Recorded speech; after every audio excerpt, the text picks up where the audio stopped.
Ô bụng mai bôngប្រិមត្តដែលកំពុងតាមដានជាមួយនឹងវីដេអូថ្មីវីដេអូថ្ងៃនេះខ្ញុំមានវីដេអូចង់ចែកម្លែកទៅពុកម៉ែបងប្អូនដើម្បីយើងយករូបមកសាស្ត្រអញ្ចឹងណាពី AI មួយ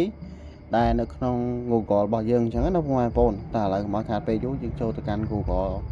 ជ្រងទាំងអស់គ្នាអញ្ចឹងណាអូខេអញ្ចឹងយើងចូលមកក្នុង Google ជ្រងរបស់យើងមកកម្មវិធីហ្នឹងយើងធ្វើការsign in ជាមួយនឹង Gmail យើងហើយបាទយើងអាចប្រើប្រាស់វាបានអញ្ចឹងណាពុកម៉ែបងប្អូនវាមានបញ្ហាទេអញ្ចឹងណាឥឡូវយើងចូលទៅឈ្មោះកម្មវិធីហ្នឹងមកអញ្ចឹងពុកម៉ែបងប្អូនគាត់ឲ្យវាយឈ្មោះថាតាមខ្ញុំនេះវាយឈ្មោះនេះអញ្ចឹងណានេះឈ្មោះវាហ្នឹងមកហើយបន្ទាប់មកវាមាន2ពុកម៉ែបងប្អូនយកអានេះមកជំរើសពុកម៉ែបងប្អូនទៅយកអានេះអញ្ចឹងណាបាទបន្ទាប់មកយើងចូលមកដល់ក្នុងកម្មវិធីមួយហ្នឹងឯងចាំតិចទៅពុកម៉ែបងប្អូនឥឡូវយើងចូលមកដល់កម្មវិធីហ្នឹងហើយមុនយើងធ្វើអាហ្នឹងបានគឺយើងត្រូវមានsave from វាមួយដែរនេះ from វា save អញ្ចឹងមកអានេះខ្ញុំចង់ឲ្យនារីម្នាក់ហ្នឹងគាត់ធ្វើម្ហូបនៅមុខប្រាសាទអង្គរវត្តរបស់យើងអញ្ចឹងណាយើងធ្វើរូបឲ្យវាស្អាតអញ្ចឹងណាពុកម៉ែបងប្អូនយកដើម្បីយកទៅបង្ហោះនៅក្នុង Facebook ឬក៏នៅកន្លែងណាដើម្បីរកលុយមួយរូបភាពអីអញ្ចឹងណាអូខេអញ្ចឹងយើងសេទេពុកម៉ែបងប្អូនគាត់សូវចេះអង់គ្លេសទេអាចចូលក្នុង Google Translate ក៏បានដែរចូលក្នុង Google Translate ទៅហើយវាយឈ្មោះថាវាយខ្មែរទៅយើងសេជាខ្មែរទៅវា load ឲ្យអញ្ចឹងណាបន្ទាប់មកយើងធ្វើការ copy ពាក្យហ្នឹងចូលមកហើយយើងធ្វើការ copy ពាក្យហ្នឹងចូលមកទៅដោយសារនេះខ្ញុំមានស្រាប់អញ្ចឹងណាអញ្ចឹងគាត់ select វានៅលើនោះមក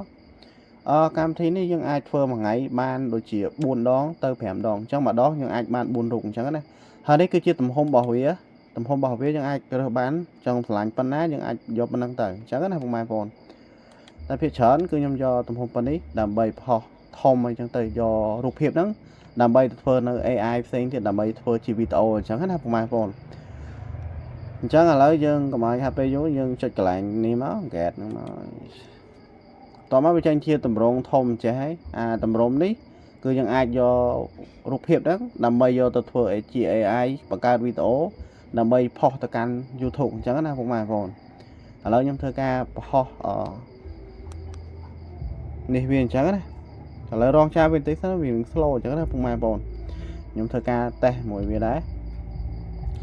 កម្មវិធីមួយនេះប្រកាសជាពុកម៉ែបងប្អូនគាត់ដឹងច្រើនដែរអញ្ចឹងណាអ្នកដែលគាត់ធ្វើ AI អីគាត់ដឹងហើយពីកន្លែងយករូបភាពកន្លែងហ្នឹងព្រោះឥឡូវយើងរងចាំបន្តិចទៅបាទអ៊ីនធឺណិតខ្ញុំវា slow តិចដោយសារខ្ញុំអត់បានប្រើ Wi-Fi ទេហ្នឹងហើយពុកម៉ែបងប្អូនឥឡូវរូបហ្នឹងក៏បានចេញមកអញ្ចឹងណាពុកម៉ែបងប្អូនយើងចាំបានតាម flat ទេអញ្ចឹងដោយសារអ៊ីនធឺណិតយើងលឿនគឺវាដើរលឿនដែរហើយមើលរូបភាពទៅពុកម៉ែបងប្អូនជាក់ស្ដែងនេះគឺជា AI ហើយ from ដែលខ្ញុំទៅសេនេះគឺនៅខាងនេះអញ្ចឹងណាពុកម៉ែបងប្អូនអាចយកទៅដាក់បានដូចគ្នាខ្ញុំដាក់ link នៅខាងក្រោមវីដេអូអញ្ចឹងណាពុកម៉ែបងប្អូនហើយពុកម៉ែបងប្អូនឃើញរូបអត់ចេញមកមួយអែមែនតើអញ្ចឹងណាឃើញរូបអត់ឡើងអែមែនតើបាទនេះរូបទី2អីអញ្ចឹងទៅហើយបើសិនជាយើងចង់បានរូបហ្នឹងហ្នឹងហើយពុកម៉ែបងប្អូនបើសិនជាពុកម៉ែបងប្អូនបានរូបផ្សេងមិញដោយសារខ្ញុំដាច់record អញ្ចឹងណាដល់ពេលឲ្យខ្ញុំធ្វើការផ្លាស់ប្ដូររូបថ្មីអញ្ចឹងណាពុកម៉ែបងប្អូនអានេះគឺជារូបថ្មីបើសិនជាពេញចិត្តទៅយើងចុចអានេះថែមទៅវាទៅមុខទៀតអីអញ្ចឹងណាដល់ពេលពុកម៉ែបងប្អូនចង់ download ចុចកន្លែង download នេះមកនេះគ្រាន់ចុចអញ្ចឹងមក